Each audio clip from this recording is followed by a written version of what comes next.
नमस्कार दोस्तों, Oxford school of science में आपका फिर से स्वागत है।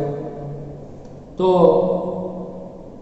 कक्षा 9 में हिंदी विषय में दोस्तों हमने पिछले क्लास में ये हमारा जो 15वां प्रकरण है, जो दास्यु कहानी शीर्षक अंतर्गत, जिसकी हमने कहानी के सारांश यानी कि जो कहानी का जो मूल जो भावार्थ था उसके बारे में हमने अगले क्लास में चर्चा की। साथ ही लेखक का परिचय यानी कि शेखर जोशी का परिचय भी प्राप्त किया था और उसके साथ साथ कहानी का जो आरंभ, कहानी की जो शुरुआत किसी प्रकार होती है, उस कहानी के आरंभ में हमने जो शुरुआत का जो परिचय दे उसके बारे में हमने अध्ययन किया था। तो जिसमें जगदीश बाबू नाम का एक व्यक्ति जो मध्यम वर्गीय है, वह अपने क्षेत्र से वह जगदीश बाबू शहर में आते हैं और उसी वक्त शहर में आकर शहर का एक जो चौक के नज़दीक का एक कैफे है, जो रेस्टोरेंट है यानी कि जो होटल है, उसमें आकर वह ठहरते हो। तो वहाँ पर उन्हें एक 8-10 साल का जो छोटा सा लड़का है जिसका परिचय होता है, जो एकदम शारीरिक दृष्टि से एकदम सुंदर और तेज लड़का है और साथ साथ वह फुर्तीला लड़का है। और वहाँ पर उसका परिचय होता है कि उसे देखता है, उसे देखकर ऐसा लगता है कि उसकी उम्र करीबन यानी कि लगभग 8-10 साल की होगी और शायद उसकी उम्र इतनी ही थी। तो यहाँ तक पिछले क्लास में दोस्तों हमने बात की और इसी कहानी को आगे बढ़ाते वक्त यहाँ से हम ये कहानी को आगे बढ़ाते दोस्तों आपकी किताब में जो पेज नंबर 65 उसमें जो दूसरा पैराग्राफ है, वहाँ पर जगदीश बाबू जो रेस्टोरेंट में होटल में आता है और उसी वक्त अजजली सिगरेट का एक लंबा कस खींचते हुए जब जगदीश बाबू ने कैफे में प्रवेश किया तो वह एक मेज पर से प्लेटें उठा रहा था और जब वे पास ही कोने की टेबल पर बैठे तो वह सामने था। એટલે કે જ્યારે જગદીશ બાબુ છે હોટલની અંદર પ્રવેશ કરે છે ત્યારે એના મોઢાની અંદર અથવા તો એમના એ હોઠની અંદર અધ જલી એટલે કે અડધી સળગેલી સિગરેટની કસ ખેંચતા સિગારેટનો શટ લેતા એ આવીને ટેબલમાં છે એ કેફેની અંદર પ્રવેશ કરે છે અને ત્યારે આ જે 8-10 વર્ષનું જે બાળક છે એ ટેબલ ઉપરથી પ્લેટો એ ઉઠાવી રહ્યો છે અને પોતાની પાસેના એ ખૂણા ઉપરના એક ટેબલ ઉપર એ બેસે છે। मानो घंटों से उनकी उस स्थान पर आने वाले व्यक्ति की प्रतीक्षा कर रहा ने એવું લાગે કે ભાઈ એ સ્થાન ઉપર આવનારો વ્યક્તિનું એ ઘંટોથી કલાકોથી એની પ્રતીક્ષા કરી રહી હોય એવું લાગે છે।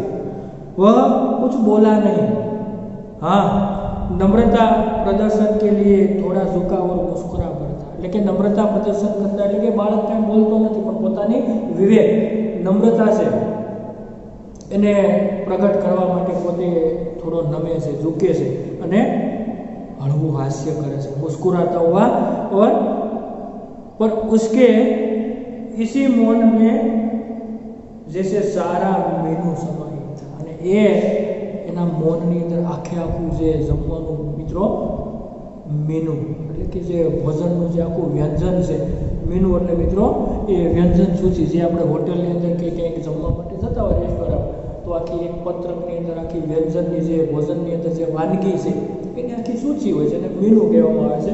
તો અહીંયા પ્રિલિમિનરી મેનુ અર્થાત વ્યંજન સૂચિ. જો શબ્દાર્થ શરૂ કર્યા કે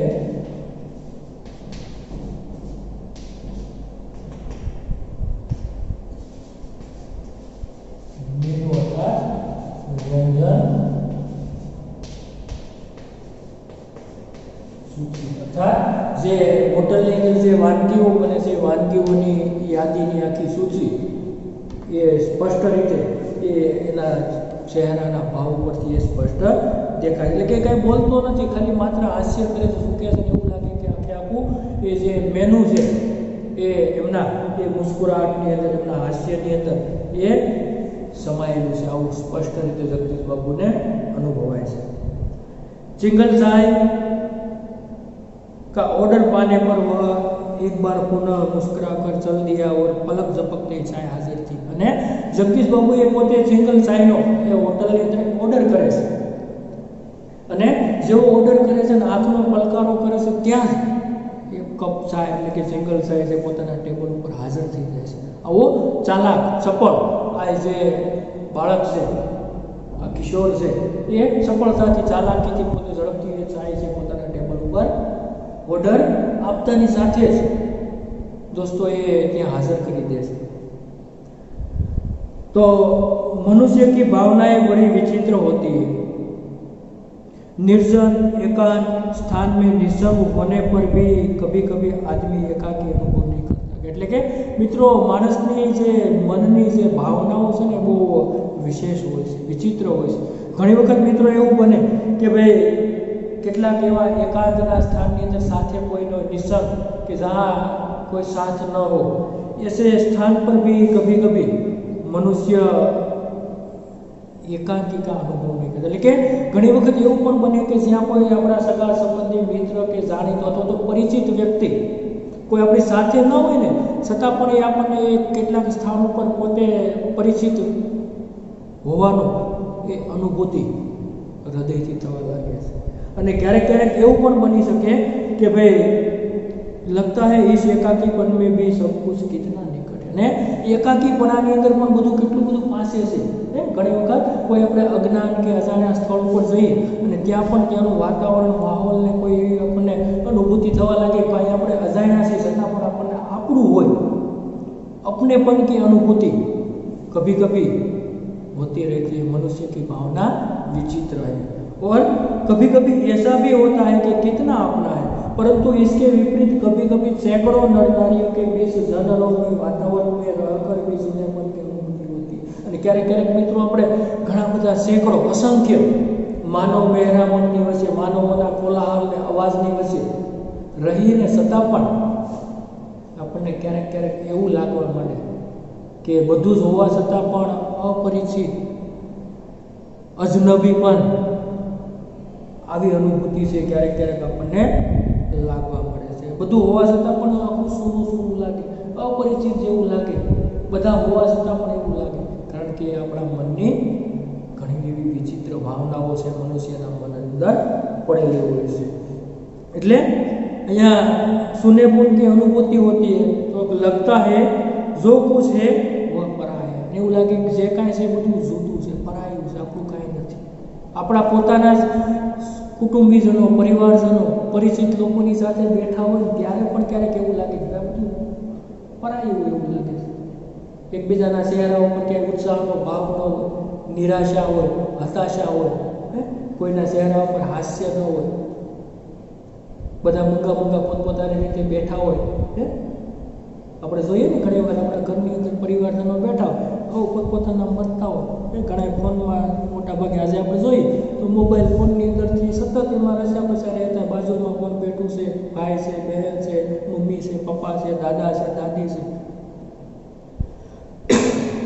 ટૂંકમાં એકબીજા સાથે કોઈ પ્રકારની વાતચીત નહીં, આમ સૂનું સૂનું આખું વાતાવરણ લાગે. બધા જ પરિચિત છે છતાં પણ પરાયાપણાનો અનુભવ થાય. અને ક્યારેક ક્યારેક અપરિચિત લોકો સાથે પણ એવી ભાવના ક્યારેક ઉત્પન્ન થાય કે જે અપરિચિત હોવા છતાં પણ પરિચિતપણાનો, કે જ્યાં કાંઈક બીજું જુદું જ નથી, પરાયું જ નથી, આવો ભાવ પણ થાય. એટલે આ બે વસ્તુ જીવનની વિશેષતા વિચિત્રતા છે માણસના મનની વિશિષ્ટતાનો અનુભવ કરાવડાવે છે। એટલે કે ભાઈ अनुभूति लगता है जो कुछ है वो पराया है, कितना अपनत्व है, पर यह अकारण ही नहीं होता, सत्तापन अकारण तो नहीं होता। इस एकाकीपन की अनुभूति इस अलगाव की जड़ें होती है। અને એ જે એકાકીપણાની અનુભૂતિ છે ને, અલગાવ એટલે મિત્રો જુદાપણાના મૂળની અંદર હોય છે। જડે એટલે કે મૂળ, કે उसकी जड़ें होती है बीचो या विरक्ति की किसी कथा के मूल में, यानी कि ये विरक्ति यानी कि उदासी और बीचो या विरक्ति की किसी कथा के मूल में। दोस्तों विरक्ति यानी कि उदासी,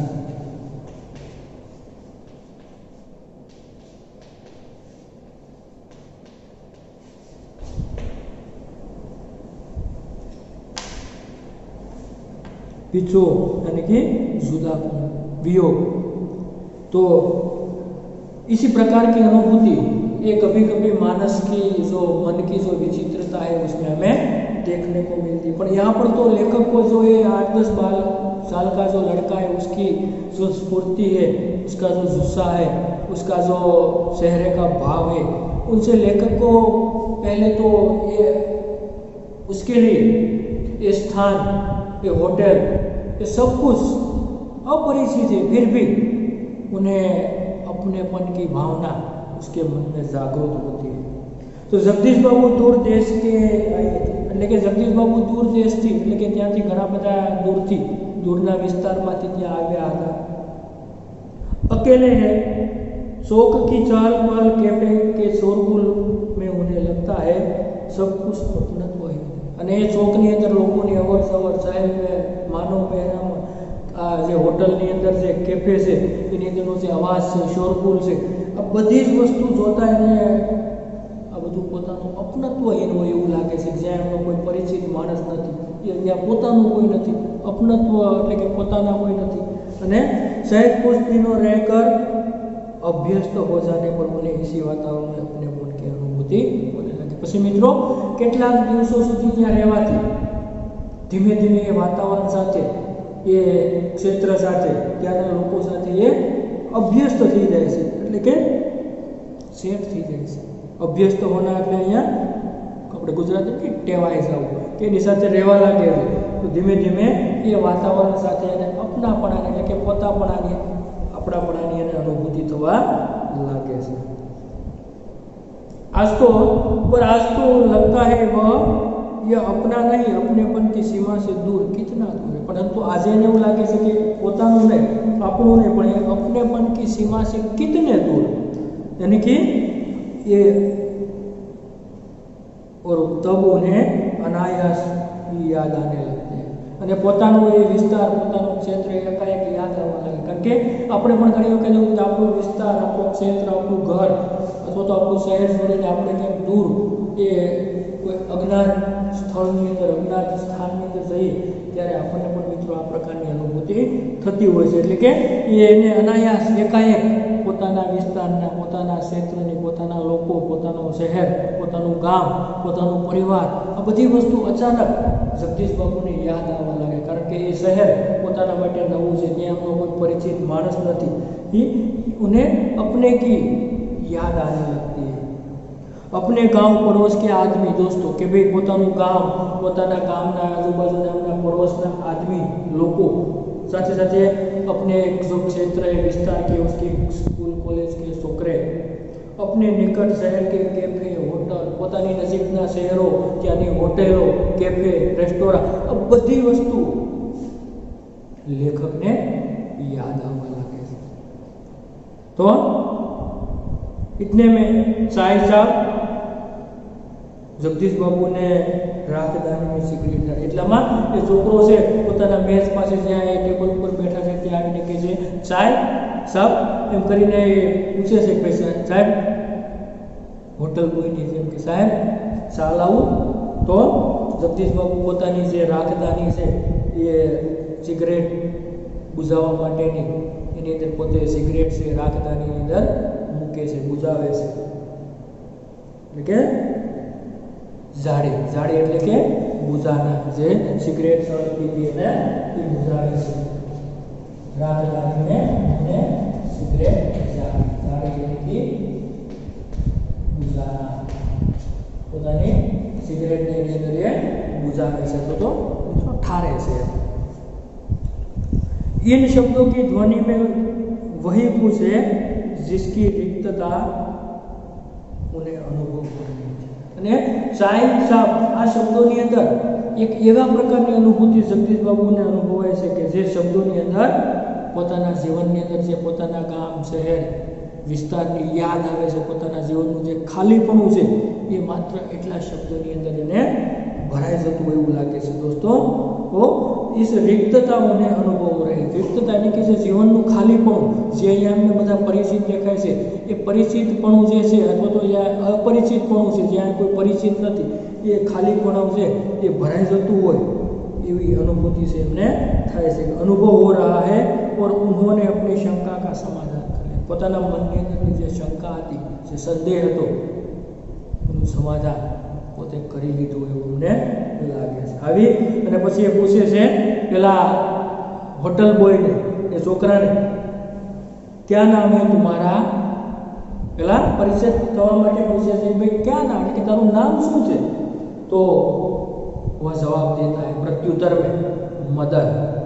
तो लेखक जगदीश बाबू कहते अच्छा मदन तुम कहाँ के रहने वाले हो? कि सारू मदन तू ક્યાંનો રહેવાસી છે, યાની કે તું ક્યાંનો રહેવાસી છે, તું ક્યાં રહે છે? તો પેલા હોટલ બોયનો જવાબ મળે છે પહાડ કા હું બાબુજી. શું કહે છે? બાબુજી હું પહાડનો છું, પહાડ ક્ષેત્રનો છું. તો જગદીશ બાબુ કહે છે પહાડ તો સેંકડે હે, આબુ, દાર્જિલિંગ, मसूरी, शिमला, अल्मोड़ा, तुम्हारा गांव किस पहाड़ में? तो पहला जगदीश बाबू के भाई पहाड़ तो एवं सैकड़ों से, आबू से, दार्जिलिंग से, मसूरी से, शिमला से, अल्मोड़ा से, पर तारू गाम क्या विस्तार में है कि क्या पहाड़ नहीं अंदर से? तो इस बार शायद उसे पहाड़ और जिले का भेद मालूम होता है. ये वक्त तो ये बालक ने ये होटल बॉय ने बेचारा खबर पड़ी कि भाई आ पहाड़ ने आ जिला आवो जुदू जुदू आगू सुथाड़ू होय એને બિચારાને એ પણ ખબર નહોતી, પણ આજે પહેલી વખત હવે એને ખ્યાલ આવ્યો, એને ખબર પડી કે ભાઈ આ રીતે જુદા જુદા પહાડની અંદર જુદા જુદા જિલ્લાઓ હશે, શહેરો હશે, અલગ અલગ વિસ્તાર હશે. એવું પહેલી વખત એને भेद एवं रहस्य खबर पड़ी, उसका जिले का भेद मालूम हो गया. मुस्कुरा कर बोला, हल्का हळवा हास्य साथे कहे छे શું કહે છે? અલ્મોડા સાહેબ, અલ્મોડા. શું કહે છે સાહેબ? અલ્મોડા. જો અલ્મોડા પહાડી પ્રદેશ એટલે કે અલ્મોડા સાહેબ, અલ્મોડા. તો जगदीश बाबू बताते अल्मोड़ा में कौन सा गांव है? विशेष जानने की गरज से जगदीश बाबू એટલે કે વધારે જાણકારી મેળવવા માટે અથવા તો વિશેષ જાણને કી ગરજ છે. ગરજ એટલે દોસ્તો यहाँ ઈચ્છા છે કે વિશેષ જાણકારી મેળવવાની ઈચ્છાથી તેમણે પૂછ્યું ભાઈ અલ્મોડા, अल्मोड़ा में क्यों गांव से तारू? तो इस प्रश्न ने उसे संकोच में डाल दिया. आ प्रश्नનો જવાબમાં પોતે સંકોચમાં શરમમાં મુકાઈ ગયો बिचारा आ होटल में. तो शायद अपने गांव की निराली संज्ञा के कारण उसे संकोच हुआ था. અને પોતાના ગામનું જે એવું અનોખું નિરાલા એટલે કે અનોખું જે ગામનું નામ છે એનાથી કદાચ એમને એનો સંકોચ થયો છે. સંજ્ઞા એટલે દોસ્તો નામ, નિરાલી એટલે અનોખું એવું કંઈક નામ હશે વિશે કે જે બોલવાનો પોતાને સંકોચ થયો. इस कारण टालता हुआ सा बोला कि पोते जवाब न आपो पड़े, गामનું નામ ન બોલવું એને ટાળવા માટેનો પોતે પ્રયાસ કર્યો અને બોલ્યો वह तो दूर है साहब, अल्मोड़ा से 15-20 मील होगा. એટલે કે સાહેબ એ તો ખૂબ દૂર છે, અલ્મોડાથી 15-20 માઇલ જેટલું એ દૂર હશે. એટલે પોતાના ગામનું નામ છે આ હોટલ બોય છે जगदीश बाबू ने बतावतो નથી એમ. तो फिर से जगदीश बाबू कहते फिर भी नाम तो कुछ होगा ही, फिर भी नाम तो कुछ होगा ही. जगदीश बाबू ने जोर देकर पूछा એટલે કે એમને જોર ભારપૂર્વક પૂછ્યું કે છતાં પણ એનું કંઈક નામ તો હશે ને એમ કરીને એ પોતે નામ પૂછવા માટેનો પોતે ભાર મૂકે છે. ત્યારે પેલો बालक से ये जवाब आपे छे पे डोटियाल को वह संकोचा हुआ था એટલે કે પોતે સંકોચાતો પોતાના ગામનું નામ એ પહાડી બાલક છે એના ગામનું નામ બતાવે છે ડોટિયાલ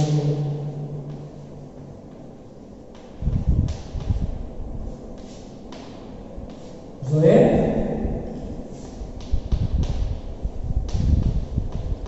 गांव का नाम कि जो अल्मोड़ा के पहाड़ी क्षेत्रों में एक गांव का नाम जो ये जगदीश बाबू को बताता है कि भाई डोटियाल को वह ये पण बिचारो संकोचाय नहीं बोले से जगदीश बाबू के चेहरे पर होती हुई एकाकीपन की शाही दूर हो गई और जब उन्होंने मुस्कुराकर मदन को बताया कि वे भी उनके निकटवर्ती गांव के रहने वाले અને પછી જગદીશ બાબુએ મુસ્કુરાતે हुए આ નામ સાંભળતા જ પોતાના ચહેરા ઉપર જે ખાસ કરીને અજાણ્યાપણાની જે ભાવ હતો એ દૂર થઈ ગયો અને પોતે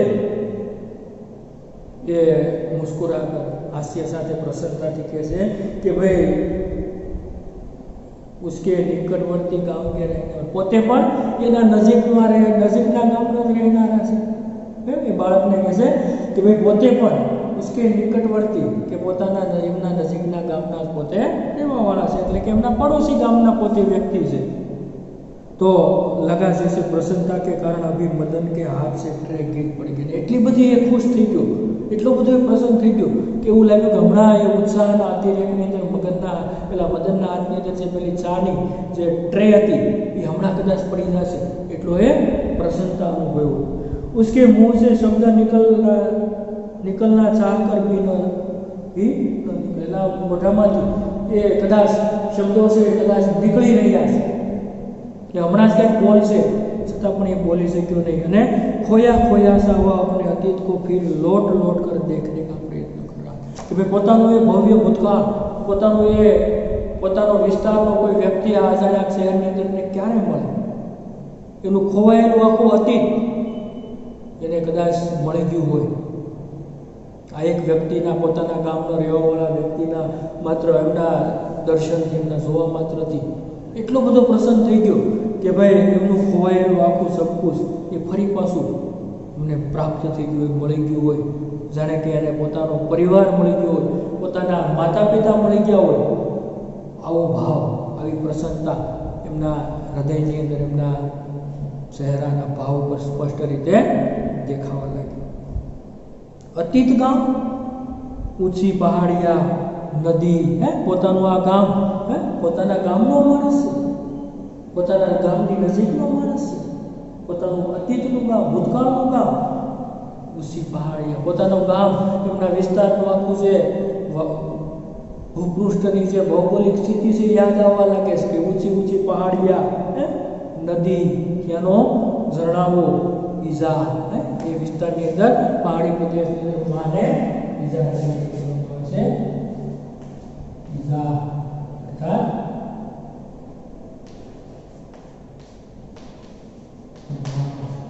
સાથે સાથે તે વિસ્તારની અંદર માં માટેનો શબ્દ પ્રયોગ થાય છે ઈજા તો માં સાથે સાથે બાબા દીદી ભૂલી છોટી માં અચ્છા ભૂલી छोटी मां और दासियों जो पाठ था यहाँ पर शीर्षक दिया गया है तो ये सब उसके सामने आने में जो ये पहाड़ी प्रदेश ये विस्तार क्या क्षेत्र में अंदर ईजा माने ईजा तरीके क्या बोलावવામાં આવે છે ભૂલી छोटी बहन ने क्या भूली કહેવામાં આવે છે મોટા ભાઈને દાસિયો તરીકે ઓળખવામાં આવે છે આ બધું જ પોતાનું અતીત પોતાનું ભૂતકાળ પોતાનું એ માતૃત્વ એ સ્પષ્ટ રીતે એમના ચહેરા ઉપર એમને દેખાવા લાગે પોતે દાસિયો बड़ा भाई मदन को जगदीश बाबू के रूप में किसकी साया निकल जानी पड़ी અને मदन ने एक जगदीश बाबू ना रूप ની અંદર પોતાનો આખો પરિવાર એમને મળી ગયો હોય માં बाबूजी दीदी बड़ा भाई આખો પરિવાર એમને જગદીશ બાબુના રૂપમાં મળી ગયો એટલો પ્રસન્નતા એ મદનની અંદર હોવા લાગ્યો. તો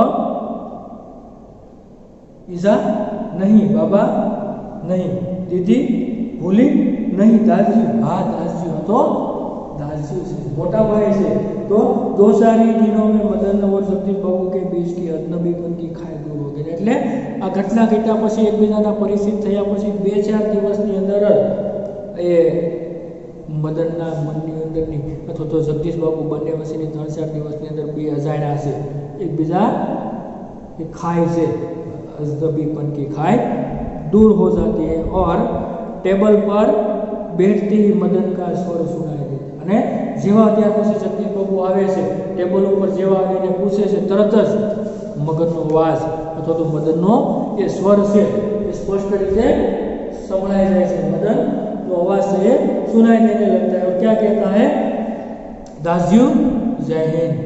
જેવા જગદીશ બાબુ હોટલની અંદર કેફેની અંદર ફરી પાછા આવે રોજે રોજ તો આવીને બેસે એટલે આવીને તરત જ એમને ઉત્સાહથી બોલાવે દાસજી અર્થાત બરાબર જય હિન્દ પોતાની ભાષામાં પહાડી ભાષાની અંદર મુકારો કરે અથવા તો એમને બોલાવે કે ભાઈ જય હિન્દ.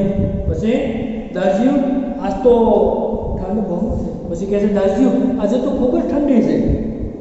જેમ પોતાનો મોટો ભાઈ છે પરિચિત છે એમ તો સાથી કહેતા દાસજી ક્યાં અહીં બી હિમ પડેગા કે ભાઈ દાસજી શું અહીંયા પણ કારણ કે પોતાના પહાડી વિસ્તારની અંદર બરફ પડે હિમ પડે એટલે અહીંયા હિમ એટલે યુ શબ્દ જો ત્યાંનો એ પહાડી વિસ્તારનો શબ્દ છે યુ યાની કે હિમ અથવા તો બરફ યુ અથવા હિમ तो बर्फ दासजी यहाँ पे हिम यानी कि यू बर्फ पड़ेगा. दासजी आपने तो कल बहुत थोड़ा खाना खाया. પછી એ કહે છે ભાઈ બડે ભાઈ દાસજી તમે તો કાલે બહુ ઓછું ખાધું બહુ ઓછું જમ્યા. तभी किसी और से बोई की आवाज पड़ती और मदन उस आवाज की प्रतिध्वनि के पहुंचते ही पहली बार એટલી વારમાં ઉપર બીજા સ્થાન ઉપર બીજી જગ્યા ઉપરથી એ હોટલની અંદર કેફેની અંદર આવનારા લોકોનો બીજેથી ક્યાંથી અવાજ આવે કે ભાઈ બોય જેવો એમને હાથ કરે બોલાવે ત્યાં મદન એ અવાજની સાથે સાથે સફળતાથી એ ફટાફટ એ ત્યાં પહોંચી જતો હોય અને જઈને ત્યાં જઈને સીધું છે પૂછે દાસજી પૂછતા और ये જે વ્યક્તિ હોટલમાં આવે છે એમની પણ માંગને ડિમાન્ડને તે પૂરી કરે છે. એમને પણ ફટાફટ જે વસ્તુઓ જોઈએ છે એ તે પહોંચાડે છે. ફરી પાછો આવીને પૂછે દાસજીઓને કે દાસજીઓ કોઈ ચીજ કે શું લાવવું શું જોવે છે. ત્યારે જગદીશ બાબુ કે પાણી લાવો. તો જેવો એ કે તરત જ લાયા દાસજી शब्द को इतनी ही आतुरता और लगन से दोहराता जितने आतुरता से बहुत दिनों के बाद मिलने पर भी माँ अपने बेटे को सुनती. એટલી જ આતુરતાથી કે ફરી પાછો એ પાણી માંગે તો પાણી જે કાંઈ વસ્તુ છે એટલી બધી એમની કેર રાખે કે ભાઈ જે રીતે એક માં અને પોતાના દીકરા માટેનો જે નજીકનો સંબંધ હોય લોહીનો સંબંધ હોય અને એકબીજા સાથેનો જે વ્યવહાર થતો હોય એ વ્યવહારની માફક જ એ જગદીશ બાબુની એટલી બધી કેર રાખે છે કે એમનો પડતો બોલ ઝીલે જેવું એ બોલે છે એવું ફટાફટ બોલતાની સાથે જ એ ત્યાં હાજર કરી દે છે. અને એ રીતે એ જગદીશ બાબુને एक एक वस्तु से ये जिस प्रकार एक माँ अपने बेटे को चूमती उसी प्रकार है जो मदन है वो जगदीश बाबू की केयर रखता है उसका ख्याल रखता है और सभी सब कुछ चीज़ें अपना परिचित बड़ा भाई मानकर अपने दिल से हृदय से उन्होंने जगदीश बाबू को अपना बड़ा भाई के रूप में मान लिया है और इसी प्रकार वो उसका ख्याल रखता है और इसी प्रकार सभी चीज वस्तु देकर उन्हें कह देता है और उसकी वह चिंता करने लगता है क्योंकि अगले वह कहते हैं कि दासी आपने कल कुछ कम खाया. तो एक बड़े भाई की वह केयर रखते हुए उसे वह कह देता है और फिर कहते हैं कुछ दिनों बाद जगदीश बाबू का एकाकीपन दूर हो गया. आ रीतनी એ ઘટનાઓને કારણે કેટલાક દિવસ પછી એ જગદીશ બાબુની જે એકાકીપણું છે એ દૂર થઈ જાય છે અને એમની સાથે એ परिचयની અંદર આવી જાય છે। तो उन्हें अब चौक कैफे ही नहीं सारा शहर अपनेपन के रंग में रंगा हुआ लगने लगता है। એમને માત્ર કેફે જ નહીં, આ ચોક જ નહીં, પણ હવે તો એટલો બધા પરિચિત થઈ જાય છે કે આખું એ કેફે, ચોક, આખો વિસ્તાર એ પોતાનો જ હોય, પોતાપણાનું હોય એવું હવે ધીમે ધીમે જગદીશ બાબુને લાગવા માંડે છે। પરંતુ उन्हें वह बार बार दासजू कहलाना अच्छा नहीं लगता, परंतु एमने वारंवार આજે दासजू કહે છે એ जगदीश बाबू ने હવે સારું લાગતું નથી। और यह मदन था कि दूसरी टेबल से भी दासजू, परंतु मदन હતો એ બીજા ટેબલે જાય તો પણ દાસજू દાસजू એમ સતત કર્યા રાખે। હવે જગદીશ બાબુને એ વારંવાર આ પ્રકારના જે શબ્દો છે જે વારંવાર એમને દાસજू કહીને બોલાવે છે એ હવે એમને ગમતા નથી, એમને સારું લાગતું નથી। એટલે એ રીતે અહીંયા મદન સાથેનો એટલું બધું નજીકનું આવી જાય, પરંતુ હવે દાસજू શબ્દ છે એ વારંવાર એ દોહરાવે છે, જગદીશ બાબુને હવે સારું લાગતું નથી। તો અહીંયા સુધી મિત્રો પેજ નંબર 66 ઉપર આપણો આ વિડીયો લેક્ચર આ 15મા પ્રકરણની અંદર પાર્ટ 2 અહીંયા સુધી આપણે રાખીએ છીએ। નેક્સ્ટ વિડીયો લેક્ચરની અંદર આપણે આગળનો ત્રીજા પાર્ટની અંદર આ પાઠનો જે અંત છે એ અને સાથે સાથે સ્વાધ્યાયના પ્રશ્નો છે એની ચર્ચા કરી અને નેક્સ્ટ વિડીયો લેક્ચરની અંદર આપણો આ સંપૂર્ણ પાઠ આપણે મિત્રો